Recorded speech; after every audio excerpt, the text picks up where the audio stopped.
พ้นหนะพี่ตกแห้งแต่อยู่พุ่นจุดแนวบ่เห็นพ้นตกอยู่พุ่น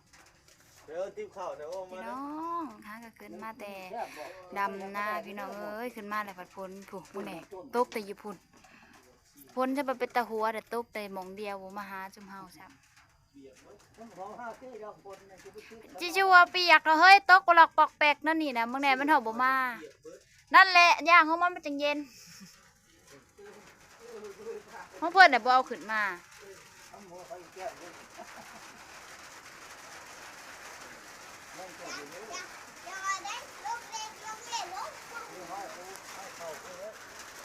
พอดีงาม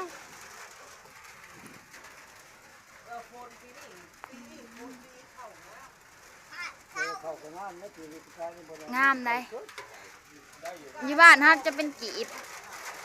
อยู่บ้านน่ะจะเป็นกีบกีบแตกออก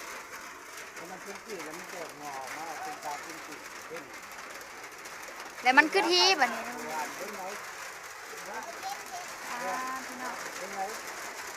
ฝนตกแล้วตกกระตกอยู่ฝุ่นพี่ดองกับบนมาหาชุ่มเฮาซ้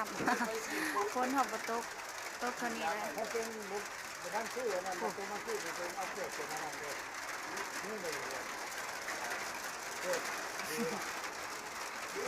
ดูที่ตรงนี้วะยังบ่มีเงินสิได้คุยนะมาแล้วโอ้ยอยู่ห้าดีที่หลักคนบ่ได้รู้ตกแล้วฝนมาแล้วทักทายสบายดีพี่น้องเมื่อสักครู่เด้อทักทายสบายดีพี่น้องพร้อมกับสายฝนพี่น้องอยู่เที่ยงหน้าน้อยก้อยหักน้ำจ๋ากับสายฝนพี่น้องฝนหักเถิดมาแต่ดำหน้าฝนตกพี่น้องฝนโหยเขาแง่มเลยทั้งพุ่นแนมจนบ่เห็นต้นไม้พี่น้องเท่านี้แหละมาหาเฮาเท่านี้แหละเจ้าก็สิมาเท่านี้บ่จักฮอดบ่มาจ้า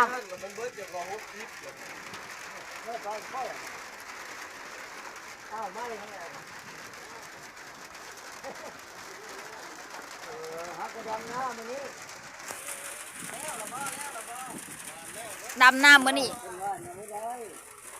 ดำน้ำมื้อนี้พอดีฝนตกเนาะมันงามที่บ้านติดเลยแหละเขาปะเขาโป่งห้ากเลยเขาโป่งห้ากแต่ติดเลยแล้วฝนตกใส่ดำมวนเลยทางน้ำเดี๋ยวนี้ครับเดี๋ยวมันขาดหมดฝนตกเล่นพี่น้องเอ้ยตอนนี้เสียงมาน้อยพอ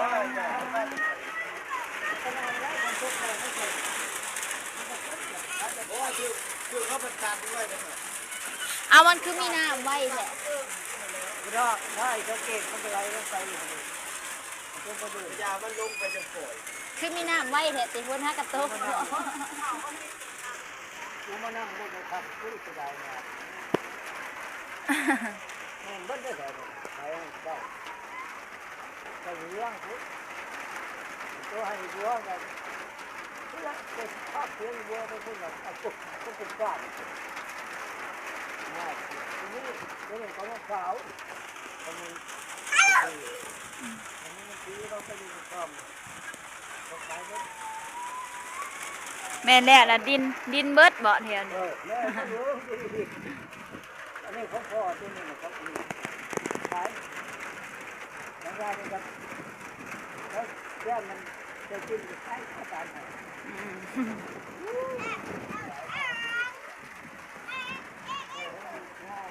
โคตรคงจะขายเลยผมบอกตรงนั้นจะขายที่ผมร้องกันที่สามไร่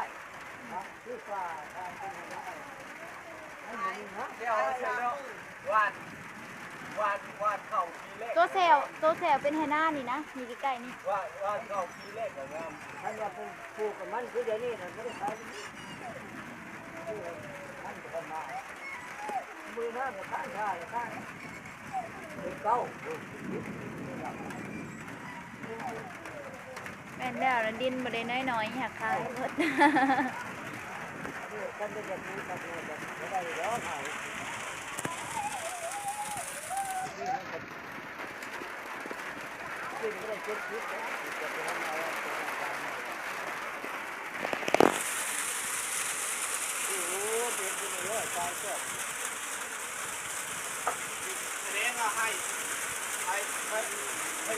อู้พี่น้องหายใหญ่ๆตอนที่มันเป็นน้ำสีขาวๆนะพี่น้องนั่นแหละมองดำพี่น้องบรรยากาศพี่น้องมีแต่ขับไทยไปแล้วแหละขาดเอามาจะสบายกระเบื้องมันหล่มจนลิฟต์ขา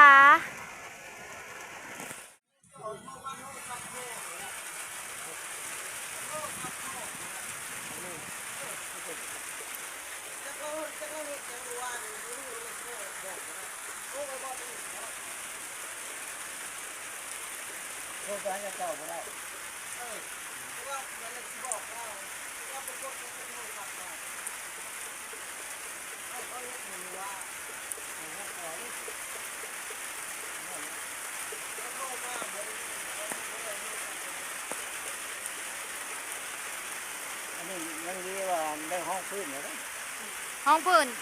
มันก็เคี้ยวงามแล้วมันจนมันก็แตกก้อนแล้วมันห่างไง ว่านเข้าแล้วว่านสู้ดีมันเป็นได้ห้องพูดว่าห้องพี่ชายเนี่ยมันไม่ได้นะของว่านลูกว่าพี่ชายว่านลูกพี่ชายนี่คันสมมติสมมติยอดเป็นได้สิลูกใช่ก้อนไหนนักเป็นห้วยนักเป็นก้อนเลยนะยากบอกมาคันเฮาหวานพุ้ยใส่แล้วมันเคี้ยวขึ้นมันละแข็งเลยบัดนี้อันมันเกิดขึ้นมันก็เคี้ยวต้นมันก็แข็งโลก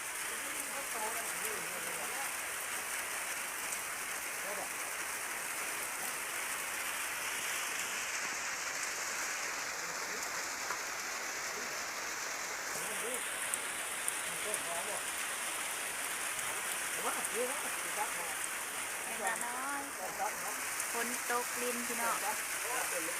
บรรยากาศดีพี่น้องเอาหนาฝนมาฝาก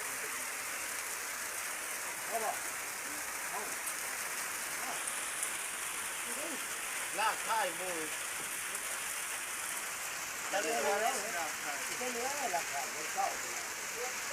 เลือซิกเขาจะหลับหน้าหมดเลยตาเลือแล้วก็ตาจามสิหลักไข่กูตีแล้วก็จามด้วยเม็ดมุกเลยเกี่ยว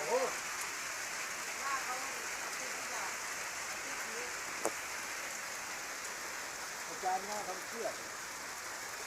อันนั้นเนี่ยสีเข้มเลยเดี๋ยวก็สายฝนพี่น้องเอ้ยขึ้นมาค่ะเนี่ยแต่ฝนบ่ตกห้ามขึ้นมาแหละว่าฝนตกพี่น้องหลังจากพักเที่ยงแล้วฝนเศร้าตกก็ลงมาดำหน้าต่อพี่น้องกำลังไถนาหากันแล้วไห้หนึ่งพี่น้องเนี่ยไห้หนึ่งยังขาดยังไถมาแล้วพี่น้องดำเอาครึ่งหนึ่งพี่น้องเผาดำในอีกปุ๊บมาไถก็เลยเอาครึ่งนี้ก่อนบรรยากาศก็ดีพี่น้องหลังจากกินเขาแล้วฝนเศร้าตกเขาก็ลงมาดำสืบต่อพี่น้องดำนาต่อจ้าในบรรยากาศพี่น้องเขาก็จะแบบเขียวงามผู้หวานพุ้ยกับหวานพี่น้องเลยแต่นี้เรายังไม่เสร็จก็จะประมาณเนาะโตเป็นสูงๆนะพี่น้องเทียนเป็นต้นไม้คึมๆเนี่ยอาจจะเป็นเขาเอื้อนยัง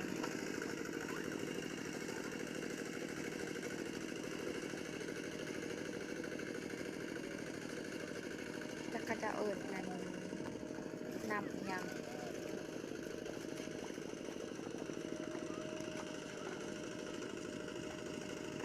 เดินไทย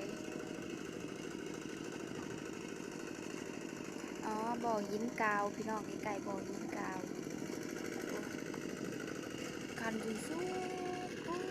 พี่น้องตัวแมนเบิดเลยตัวนี้มันสูง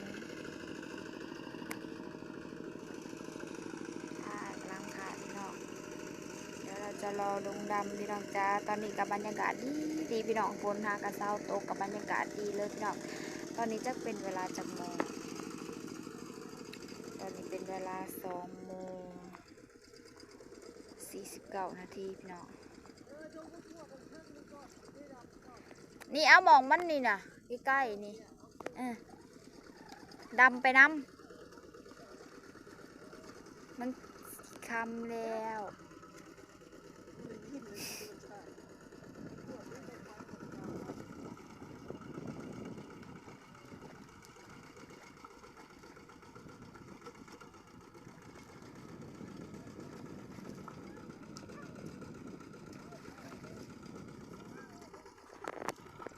เอาละจ้ะพี่น้องสบายก็จะได้จบคลิปเพียงเท่านี้ก่อนเด้อฝากกดไลค์กดแชร์กดติดตามเพื่อเป็นกำลังใจให้น้องหลายคลิปต่อไปเด้อพี่น้องเด้อพอกันมาคลิปหน้าจ้าขอตัวไปดำนาก่อนพี่น้องจ้า